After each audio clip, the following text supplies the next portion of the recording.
Daf Yomi, Tractate Zevachim, page 108b. Just the idea from 108a for context. The Gemara challenges, but if so, also with regard to offering up, isn't it written that man shall be cut off from his people? Leviticus 17, verse 9. Why isn't that term also expounded to teach that only one who acts alone is liable? The Gemara explains that term is necessary, and now we turn to 108b, top of the page with the words Mibayale Limu'ute Shogeg. Mibayale Limu'ute Shogeg Anus Umeuta Ihachi Hakanami Mibayale Limu'ute Anus Shogeg. To exclude, excuse me for a moment, not a minute, but a moment. Look at my Yadit. Yad. Yeah, not Yadit. Yadit means handle. This is a hand. Yad. So I can point a little bit. Where were we here? Top of the Amud. The exclusion of liability for karet for one whose violation was unwitting, or who was compelled to act, or who was mistaken. The term "that man" teaches that only one who offered up with intent is liable to receive karet. The Gemara challenges, if so, here too, with regard to slaughtering outside, the term is necessary to exclude one whose violation was unwitting, or who was compelled to act, or who was mistaken. How can the term be used to teach that only one who acts alone is liable? Trey Hanoklivi, the Gemara explains with regard to slaughtering outside, two instances of the term "that man" are written. Blood shall be imputed to that man. He has shed blood, and that man shall be cut off from among his people. Leviticus 17, verse 4. One instance teaches that only one who acts with intent is liable to receive karet, and the other teaches that only one who acts alone is liable. The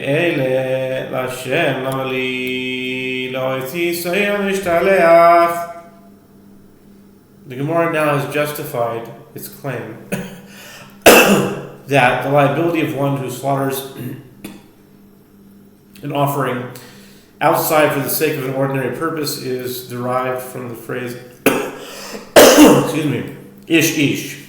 Accordingly, the Gemara asks, but why do I need the term "to the Lord"? The Gemara explains, it is written to exclude from liability one who slaughters the Yom Kippur scapegoat outside the courtyard.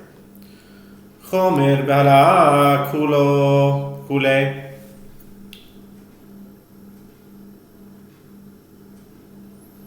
The Mishnah teaches the greater stringency with regard to offering up outside is that two people who grasped a knife and together slaughtered an offering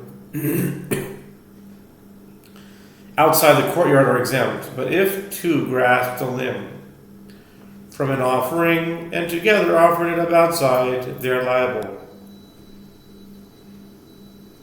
Rabbanan ish ish.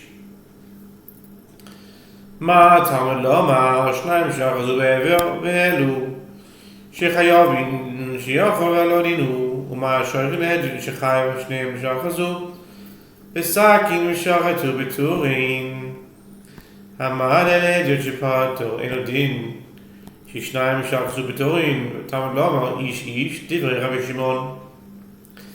The sages taught in the Braita what halacha is alluded to when the verse states, any man, ish ish, that offers up a burnt offering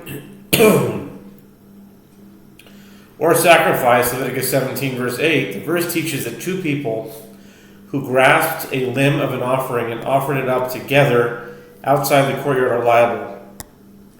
It is necessary for the verse to teach this, as one might have thought to say, could this not be derived to an a fortiori inference if, with regard to slaughtering outside the courtyard, one who slaughters for the sake of an ordinary purpose is liable, and nevertheless, two who grasp a knife and together slaughter an offering are exempt. Then, with regard to offering up outside the courtyard, where one who offers up for the sake of an ordinary purpose is exempt, is it not logical that two who grasped a limb and offered it up will also be exempt? To counter this, the verse states, ish ish, to teach that they are liable for offering up together. This is a statement of Rabbi Shimon. Rabbi Yossi Omer, Ahu, Echad v'lo shnayim. Im kein ma tamud lomar ish ish. Dibra Torah kelashon b'nei adam. Rabbi Yossi says that the halacha concerning this case is derived from a different verse. The term that man, hahu, Leviticus 17 verse 9, which is in the singular, indicates that only one who acts alone is liable, but not two who act together. The Braita asks, if so, what halacha is alluded to when the verse states ish ish? The Braita explains, Rabbi Yossi holds that the reason the Torah uses the double term ish ish is that the Torah spoke in the language of people, and no halachot are to be derived from it. But Rabbi Shimon, hi, hahu ibaya. Rabbi Yossi me'ahu ahu v'Rabbi Shimon ahu ahu lo darish. The Gemara asks of Rabbi Shimon, what does he derive from the term that man? The Gemara explains the term that man is necessary to exclude from liability one whose violation was unwitting, or who was compelled to act, or who was mistaken. The Gemara notes, and Rabbi Yossi derives that halacha from the fact that the verse could have stated who instead of hahu. The Hebrew word for that, hahu, is formed of the definite article ha and the pronoun who. And Rabbi Shimon does not expound any halachot from the fact that the verse could have stated who and instead stated hahu. He holds that the expanded form is used because the Torah spoke in the language of people. Rabbi Yossi, mi dehai ish ish dibra Torah losh b'nei adam. Dibra Torah kalashon b'nei adam.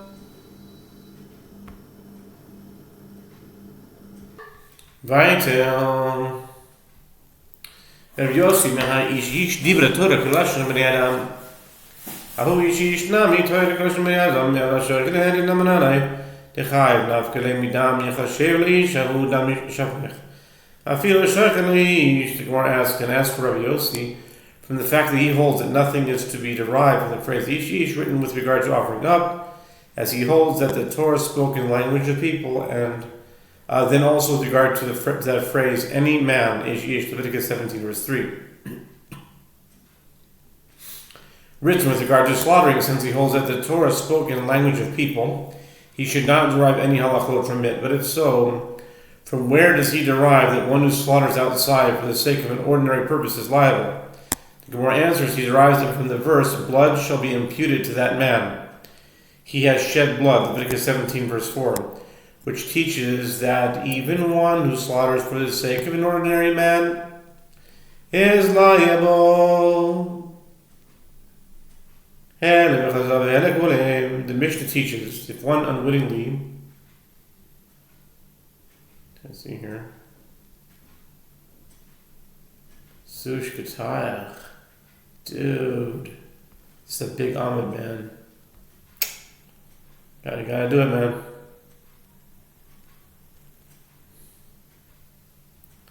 The Mishnah teaches if one unwittingly offered up a part of an offering outside the courtyard and then in a different lapse of awareness offered up other parts of that offering, and then again in another lapse of awareness offered up yet other parts, he is liable to bring a sin offering for each act of offering up. This is the statement of Rabbi Shimon. Rabbi Yossi says he is liable to bring only one sin offering. Amar Reish Lakish machlokes be'arba l'chamisha evarim. Demar Sofer ki kesiv la soy soy soy al shalemu chayav eno chayav al chasil הכל בהם כסיב, אמר סוף, הכל עבר כסיב. אבל עבר אחד, דברי הכל אינו חייב אלא אחז.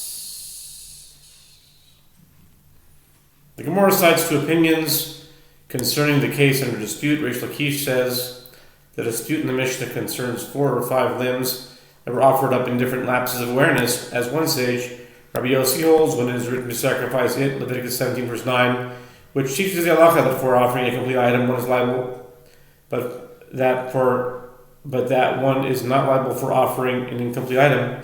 It is written with regard to a whole animal. Accordingly, liability to bring a sin offering is incurred only once one offers up the entire animal, even if that was done limb by limb.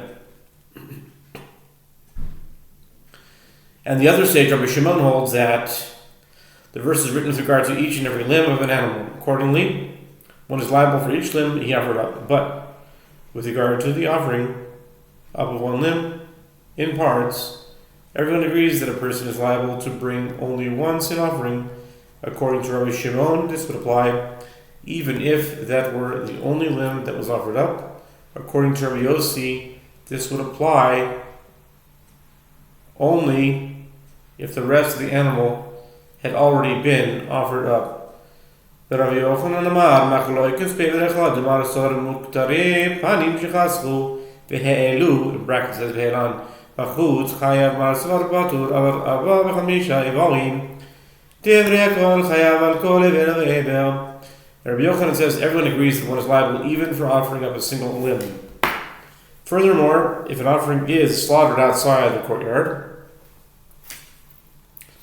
everyone agrees that one is liable only once an entire limb has been offered up. The dispute in the Mishnah concerns one limb from an offering that was slaughtered inside the courtyard that was then taken outside and offered up in parts, during different lapses of awareness. And one sage, Rabbi Shimon, holds that for offerings that are fit to be burned inside the temple that became incomplete and were instead offered up outside the temple, one is liable. Accordingly, one is liable for each part of the limb. And the other sage, Rabbi Yossi, holds that one is exempt from offering up part of a limb outside the courtyard. Accordingly, liability is incurred only once all the parts of a limb have been offered up. But with regard to offering up 4 or 5 limbs, everyone agrees that one is liable for each and every limb, as they understand that the phrase to sacrifice it is written with regard to each and every limb. Or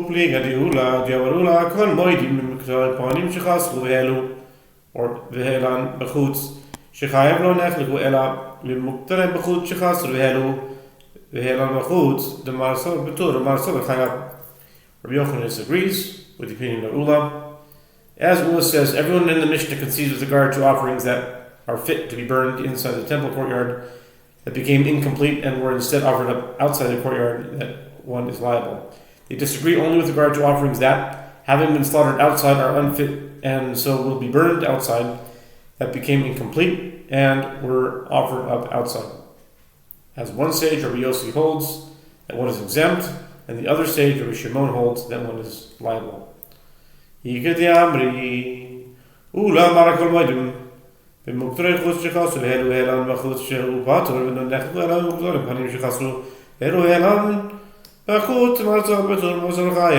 those who say that there is a different version of Ula's statement, according to which he agrees with his teacher Rabbi Yochanan. Ula says, everyone in the Mishnah concedes with regard to offerings that, having been slaughtered outside the temple, are unfit, and so will be burned outside, that became incomplete, and were offered up outside, that one is exempt.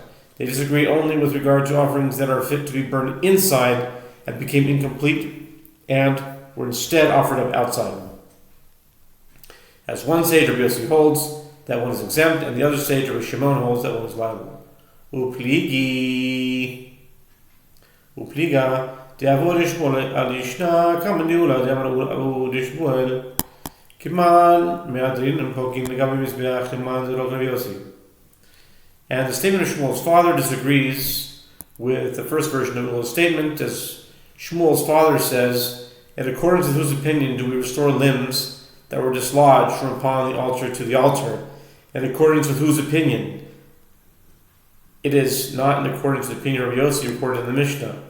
Shmuel's father assumes that Rabbi Yossi holds that incomplete limbs are never offered up on the altar, even if they were dislodged from the altar. Accordingly, he holds that one is not liable for offering them up outside the temple courtyard. This is contrary to the first version of Ula's opinion, according to which one is liable for offering up incomplete offerings that were slaughtered inside the courtyard. Evidently, Ula holds that an incomplete limb that was dislodged from the altar is to be restored to the altar. We're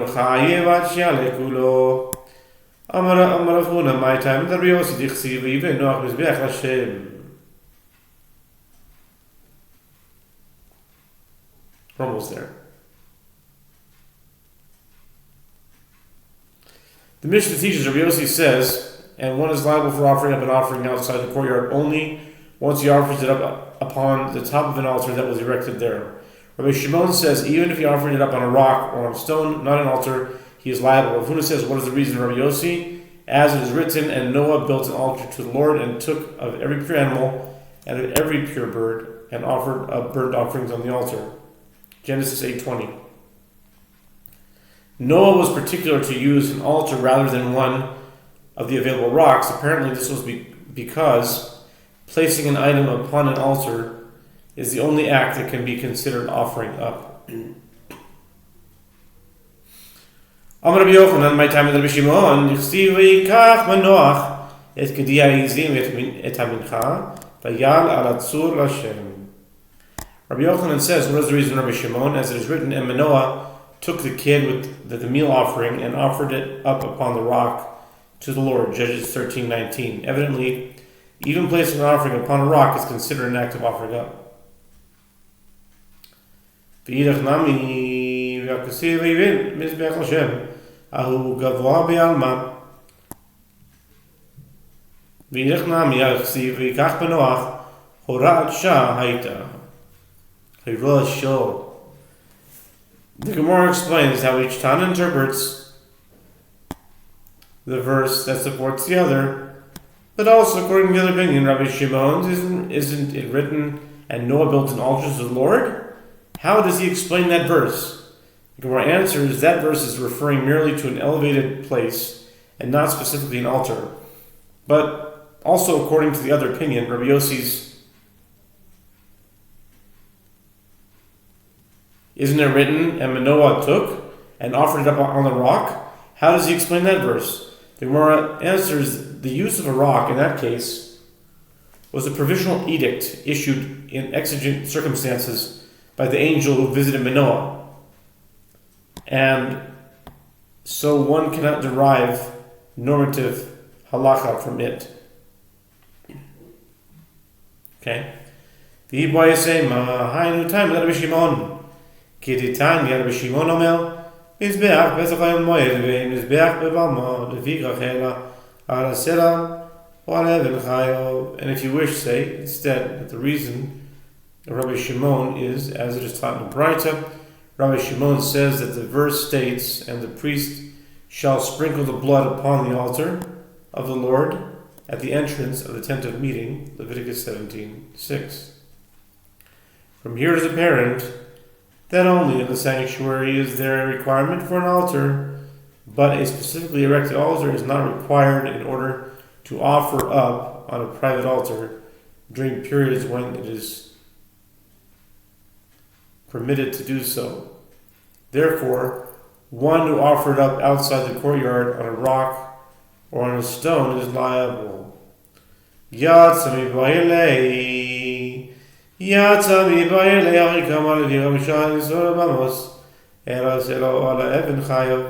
Gemara questions the formulation of the Braita. If the Braita was referring to offering up during a period when the use of private altars is permitted, it should have concluded one who offered up outside on a rock or on a stone has to fulfill his obligation. Why does it state instead that he is liable? The Gemara explains this is what the Braita is saying. Since there is no requirement for a specifically erected altar during a period when private altars are permitted, therefore during a period when the use of private altars is prohibited, one who offers up outside on a rock or on a stone is liable. By Rabbi Yossi Chanina, Keren Rabbi Yossi, son of Rabbi Chanina, raises a dilemma. Features that are indispensable with regard to the altar in the temple are the corner, the ramp leading to the altar, the base of the altar, and the square shape.